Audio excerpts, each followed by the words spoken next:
आज entrepreneur game changer award के इस कार्यक्रम के अवसर पर यहाँ पर उपस्थित उत्तर प्रदेश शासन के लोकप्रिय मंत्री आदरणीय श्री कपिल देव अग्रवाल जी, एसोचैम के अध्यक्ष Shri DP Singh ji, editorial director entrepreneur India media Shri Sachin Maurya ji, संपादक श्री संजीव कुमार झा जी, यहाँ उपस्थित सभी सम्मानित देवियों और सज्जनों, मैं धन्यवाद देना चाहता हूं कि आपने मुझे यहाँ आने का अवसर दिया।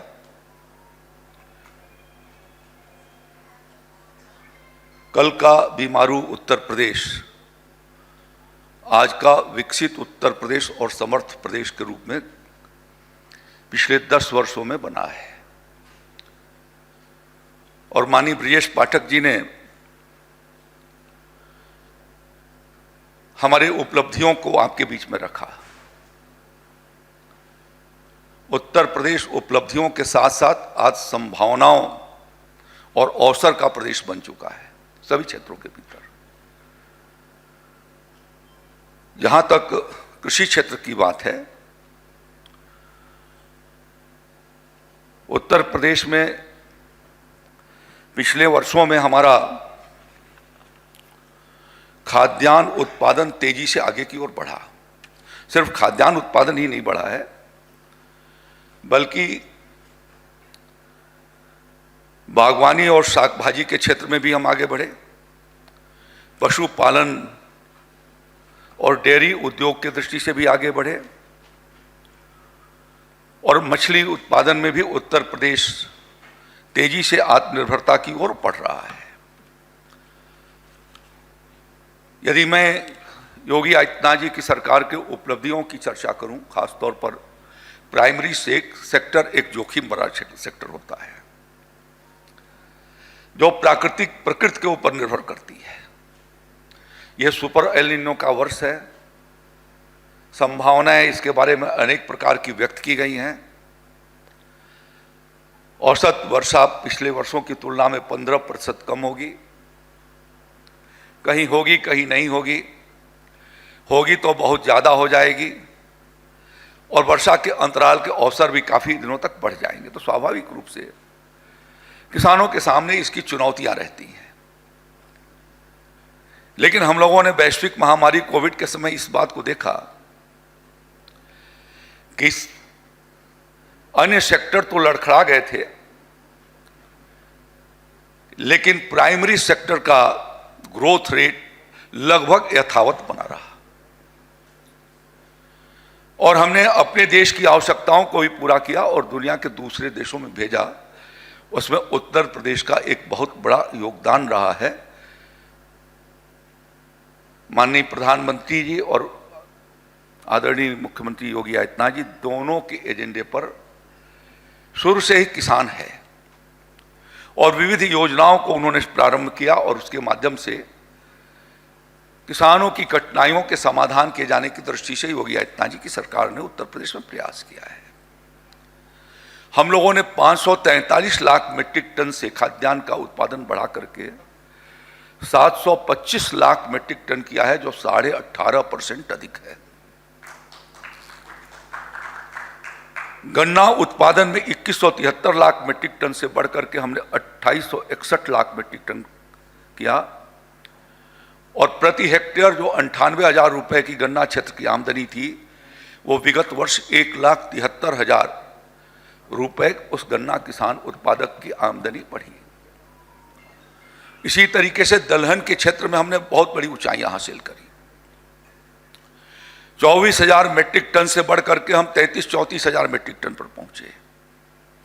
तिलहन में 12.5 लाख मीट्रिक टन से बढ़ करके हम 35 लाख मीट्रिक टन आगे बढ़े हैं। 300% इंक्रीज उत्तर प्रदेश ने तिलहन उत्पादन के भीतर किया है। और कृषि क्षेत्र के भीतर 2047 तक जब आत्मनिर्भरता की बात आती है, प्रधानमंत्री जी ने डिफाइन किया कि विकसित भारत माने क्या, तो आत्मनिर्भर और स्वावलंबी भारत, सभी क्षेत्रों के भीतर हमारा भारत आत्मनिर्भर हो जाए, स्वावलंबी हो जाए। हम खाद्यान्न उत्पादन में आत्मनिर्भर हो चुके हैं, लेकिन अभी भी दलहन और तिलहन के उत्पादन में हमको आयात करनी पड़ती है और प्रतिवर्ष खाने की दाल 25,000 करोड़ रुपए से लेकर के 40,000 करोड़ रुपए की आयात होती है और खाने का तेल भी हमारा 1.25 लाख करोड़ से लेकर के 1.5 लाख करोड़ रुपया प्रतिवर्ष आयात होता है। और उत्तर प्रदेश में योगी आदित्यनाथ जी की सरकार ने शुरू से इस बात पर फोकस किया कि हमको खाद्यान्न उत्पादन, गन्ना उत्पादन के साथ साथ हमें दलहन और तिलहन की खेती को भी आगे की ओर बढ़ाना है और उसके कारण हमारा यह क्षेत्र तेजी से आगे की ओर बढ़ा है। बागवानी और शाक भाजी के क्षेत्र में भी जहां हम 400 लाख मीट्रिक टन पैदा कर पाते थे, अब 600-650 लाख मीट्रिक टन से अधिक हम पैदा कर रहे हैं। मसाले की क्षेत्र में भी 2,63,000 मीट्रिक टन से बढ़ करके 3,92,000 मीट्रिक टन की ओर बढ़े। हम पुष्प की खेती की ओर भी बढ़े हैं, मेंथा का उत्पादन भी हमारा बढ़ा है और उसके कारण जो प्राइमरी सेक्टर का जीएसवी था 2,30,000 करोड़ रुपए के करीब, वो 6,81,000 करोड़ रुपए 24-25 के वित्तीय वर्ष में रहा है। और इस तरीके की सफलता कृषि क्षेत्र के भीतर प्राइमरी सेक्टर में कठिन होता है, लेकिन उत्तर प्रदेश में योगी आदित्यनाथ जी की सरकार ने,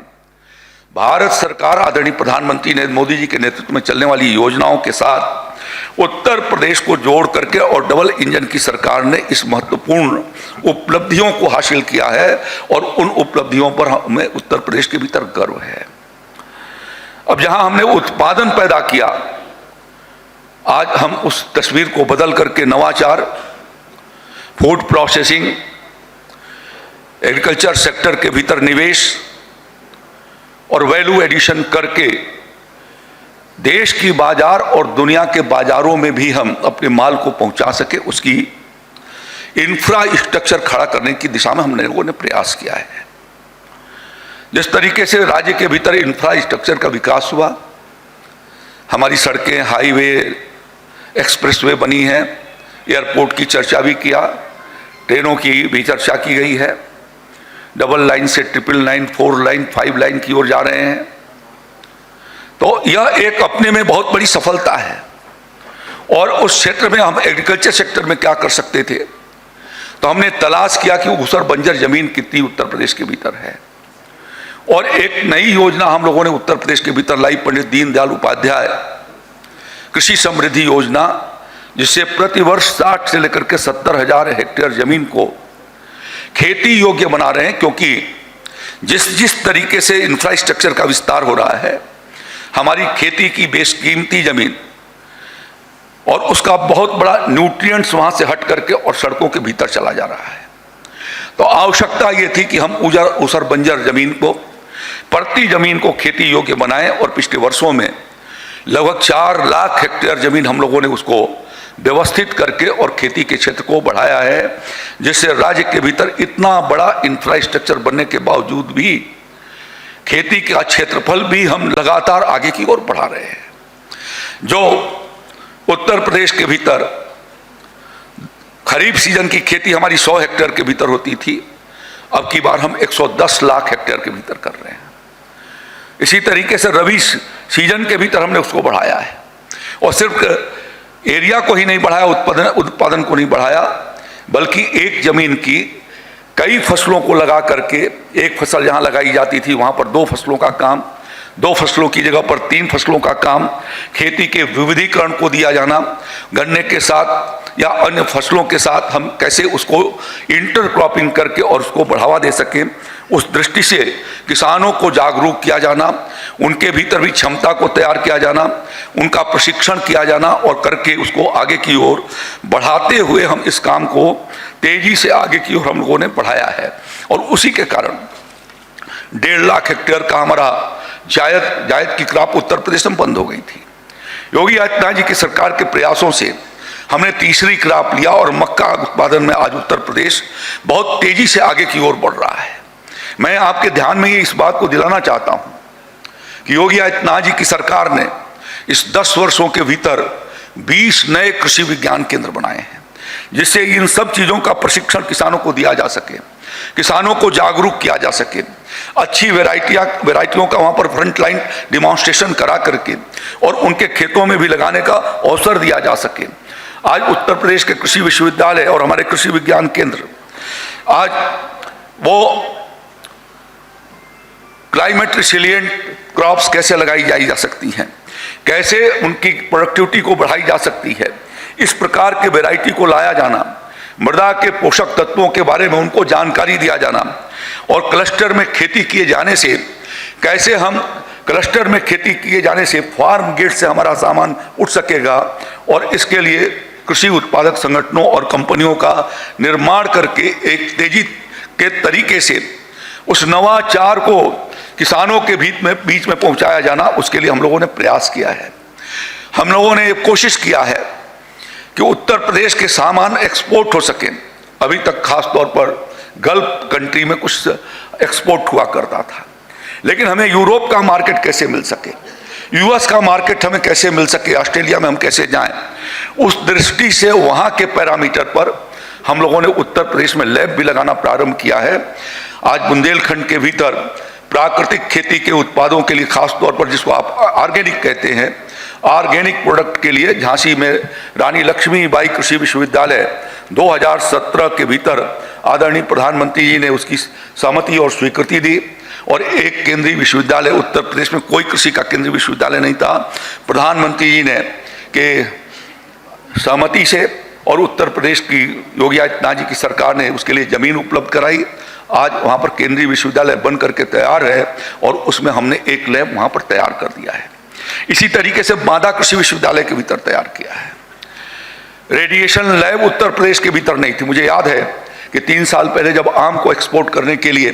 कोशिश हुई तो हम लोगों को आम यहाँ से एयर कंडीशन कार्गो के माध्यम से हमें बेंगलोर भेजना पड़ा था,